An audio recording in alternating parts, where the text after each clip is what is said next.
نفسي ارجع اصلي قيام ليل تاني، بس مش عارفه وحاسه انها تقيله.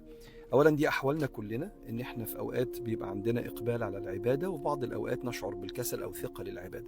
فمفيش اي حاجه، كلنا سائرين في هذا الطريق.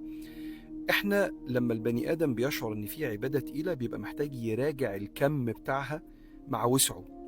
فزمان وسع حضرتك كنت تصلي كل يوم ركعتين قيام ليل ازيد او اقل. دلوقتي الوسع ده ما بقاش موجود في الحالة دي وفي التوقيت ده. طيب هنعمل ايه؟ هنقلل الوسع بتاعنا شوية. هقترح على حضرتك تصلي ركعتين بعد العشاء مباشرة مرتين في الأسبوع. ثبتي مثلا سبت واثنين، حد وثلاث، أيا كان، اثنين وخميس، علشان توافقي هذه الأيام الشريفة المباركة اللي بترفع فيها الأعمال إلى الله. بعد ما تصلي العشاء مباشرة تصلي ركعتين قيام ليل قصيرين، وبعدين تقعدي على كده مش أقل من شهر، بحيث إن العادة يبدأ تتبني. أحب الأعمال إلى الله أدومها وإن قل.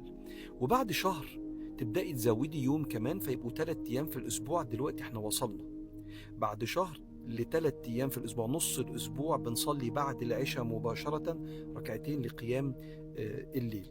ونصلي الصلاة قصيرة.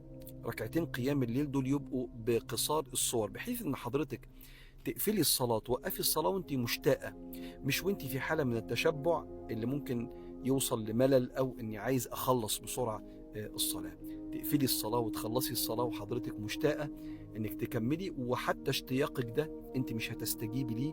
ونستمر كده 3 شهور، بنصلي 3 أيام في الأسبوع بعد صلاة العشاء مباشرة، لغاية ما لذة قيام الليل ترجع تاني للقلب لوحدك. جسمك، قلبك هيقوم جسمك في أوقات مختلفة من الليل، وتصلي وترجعي زي ما كنتي وأحسن إن شاء الله. وادعي اللهم أعني على ذكرك وشكرك وحسن عبادتك.